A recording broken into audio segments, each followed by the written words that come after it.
हमने विभाग ने एक निर्णय लिया है कि धरातल से एक अच्छा ठीक फीडबैक हमें प्राप्त हो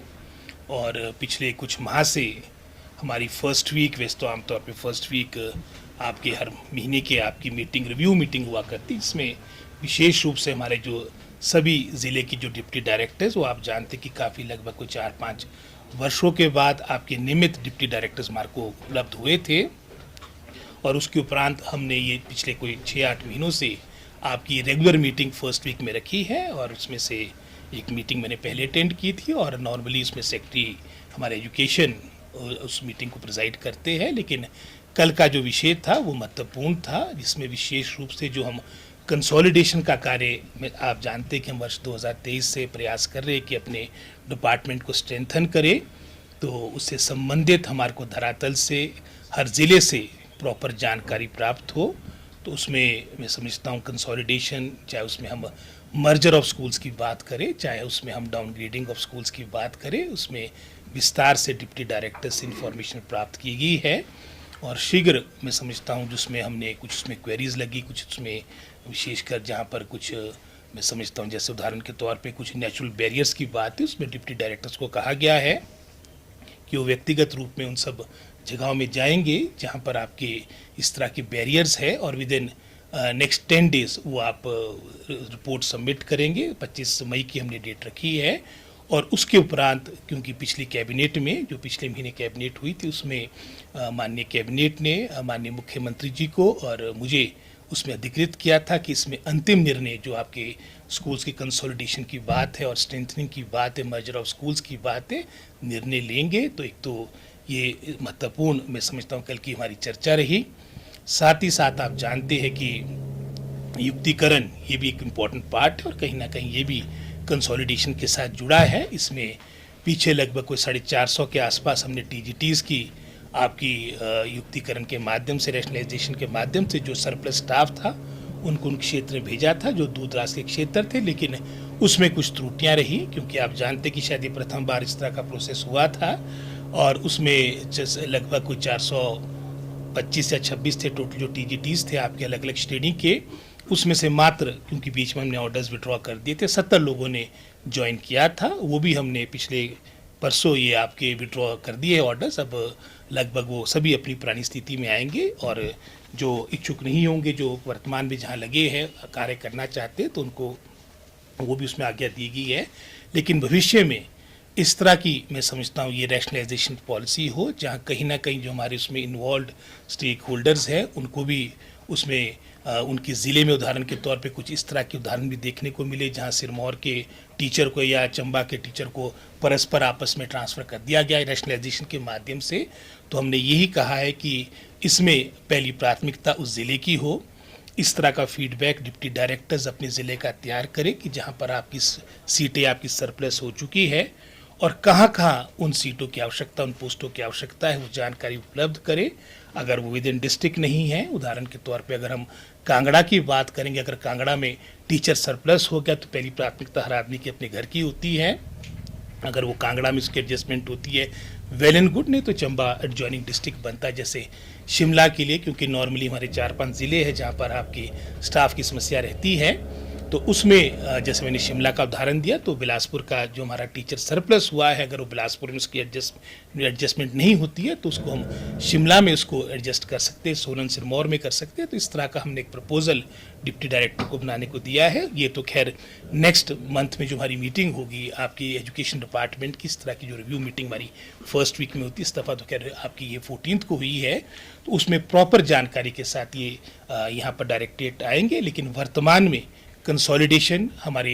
मैं समझता हूँ विभाग की पहली प्राथमिकता है और इसके बारे में शीघ्र मैं समझता हूँ, जैसे मैंने कहा कि 25 मई तक ये आपकी पूरी रिपोर्ट ये हमारे स्तर तक पहुंच जाएगी और उसके उपरांत हम ये रिपोर्ट माननीय मुख्यमंत्री से चर्चा करके हम आगामी कार्रवाई करेंगे। लगभग ये मैं कह सकता हूँ, बाकी तो डाटा अभी कंपाइल होना है, लेकिन 100 के आसपास ऐसे स्कूल्स होंगे जहाँ पर आपकी ज़ीरो इनरोलमेंट है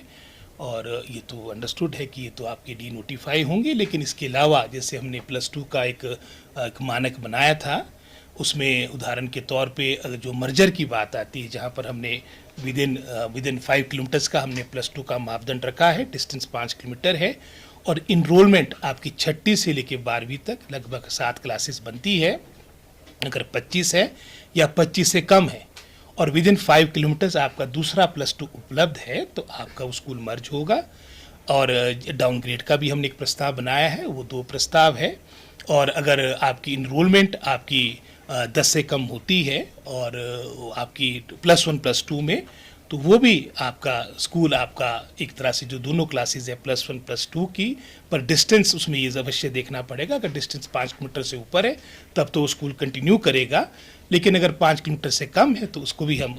मैं समझता हूँ उसको मर्ज करेंगे, उसको दोनों क्लासेस को मर्ज करेंगे। और जहाँ तो 5 से कम की आपकी संख्या बनती है +1 +2 में, उसमें हम डिस्टेंस नहीं देख रहे हैं, उस स्कूल को हम डाउनग्रेड करें। और इसी तरह के मानक हमने हाई स्कूल के लिए बनाए हैं। और जहाँ तक तो मिडिल और प्राइमरी की बात है, वो तो पहले से लेके मैं समझता हूँ हमने लगभग 5 का रखा है उसमें इनरोलमेंट का प्राइमरी स्कूल्स का, और डिस्टेंस 2 किलोमीटर का है। और 3 किलोमीटर का हमने मिडिल स्कूल्स के लिए रखा है और इनरोलमेंट हमने 10 की रखी है। टीचर्स भर्ती काफ़ी हद तक हमने की भी है, और अब कुछ जो हमारी मैं समझता हूँ वर्तमान में जो लंबित पड़ी है वो चयन आयोग की 3101 पोस्टें हैं, जहां कमीशन के द्वारा हमने 700 से अधिक आपके पीजीटीज को अपॉइंटमेंट दी, जो मैं समझता हूँ 2-2.5 वर्षों में लगभग 700 के आसपास का आंकड़ा बनता है। और पिछली सरकार के द्वारा कमीशन के द्वारा कुछ तो आपकी अपॉइंटमेंट्स आपकी प्रमोशन के द्वारा होती है, 50-50% का जो रेशियो होता है, लेकिन जो अपॉइंटमेंट्स पिछली सरकार के कार्यकाल में कमीशन के थ्रू हुई है वो 511 हुई है। हमने 700 पीजीटी अपॉइंट किए हैं। साथ ही साथ एपीएस की भी लगभग 484 पोस्टें हमने फिलअप की है। प्रिंसिपल आपकी चाहे कॉलेज कैडर की बात हो, लगभग 19 पोस्टें हमने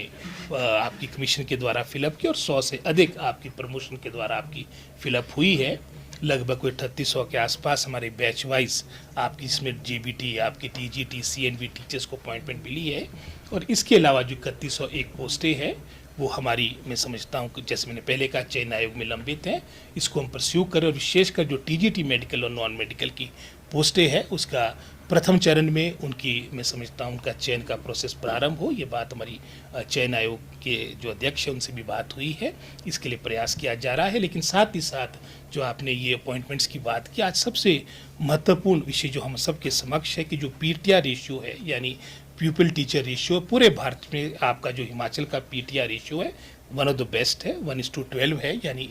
आपका एक टीचर 12 बच्चे हैं। लेकिन उसको रैशनलाइज करने की आवश्यकता है। उदाहरण के तौर पे लाहौल स्पीति कहने को तो हमारा ट्राइबल एरिया, लेकिन बच्चे वहाँ मात्र 2000 के आसपास है, और टीचर्स की संख्या लगभग कोई 700 से अधिक बनती है। 1:3 का आपका रेशियो है। तो आवश्यकता है कि हम जो सरप्लस स्टाफ चाहे कहीं पर भी है, चाहे वो हमीरपुर की बात है चाहे लाहौल स्पीति की बात है, हंसा का उदाहरण आपके सामने था, 3 टीचर थे, 3 बच्चे थे, 8 टीचर थे। इस तरह के कई उदाहरण आपको देखने को मिलेंगे। इसका संतुलन लाना बहुत आवश्यक है। नई रिक्रूटमेंट भी हो, लेकिन जो वर्तमान में हमारे पास अवेलेबल स्टाफ है उसका सदुपयोग हो, इस सोच के साथ भी विभाग कार्य कर रहा है। इमीडिएटली बैन होना चाहिए। और आपने देखा कि किस तरह से विशेषकर जो 2 देश है हमारे, चाहे उसमें टर्की की बात करें चाहे अजरबैजान की बात, जिस तरह से ओपनली वो एक हमारी एनिमी स्टेट का सहयोग कर रहे थे, तो मैं समझता हूँ इसमें तो हमारी केंद्र की सरकार को इमीडिएट एक्शन लेना चाहिए। और कोई भी चाहे वो सेब की बात हो चाहे और भी चीज़ें हैं, इमीडिएटली इस तरह के जो हमारे व्यापार के एग्रीमेंट्स थे वो नल एंड वॉइड करने चाहिए। शिक्षा विभाग की तो कुछ और स्थिति रहती है, बाकी विभागों में टोटल उतने एम्प्लॉयज़ नहीं, इतने शिक्षा विभाग में एम्प्लॉयज़ है। लेकिन व्यक्तिगत रूप से मैं कई दफ़ा आपके माध्यम से इस बात को कह चुका हूँ कि मैं तो पक्षधर हूँ, आपकी ट्रांसफ़र पॉलिसी होनी चाहिए, और अधिकतर स्टेट्स ने इसको अडॉप्ट कर दिया है। लेकिन मैं समझता हूँ हिमाचल में हो सकता है कुछ इसमें समय लगेगा, लेकिन अल्टीमेटली हमारे को उसको अडॉप्ट करना पड़ेगा। पिछले वर्ष हमने एक निर्णय लिया था कि वर्ष में सिर्फ एक दफ़ा ट्रांसफ़र होगी एकेडमिक सेशन के प्रारंभ होने के पहले, लेकिन मैं समझता हूँ कि ये अभी वर्तमान में स्थिति चली है, और शीघ्र इस हफ्ते के अंदर तो मैं समझता हूँ जितने भी हमारे प्रस्ताव आए इसको सारा वर्कआउट करके आपकी ट्रांसफ़र्स बंद की जाएगी, और सारा जो फोकस शिक्षा विभाग का होगा वो अपनी एकेडमिक एक्टिविटीज़ पे होगा। विभाग अपना कार्य कर रहा है, और पुलिस विभाग के साथ भी एक प्रभाव का हमारा जो कार्यक्रम था परस्पर सहयोग के साथ उसमें कार्य किया जा रहा है। लेकिन जैसे मैंने पहले कहा, एज अ होल इसमें सोसाइटी को आगे आना होगा, और तभी इसके मैं समझता हूँ जिस तरह के परिणाम हम चाह रहे हैं वो उपलब्ध हो पाएंगे। Thank you.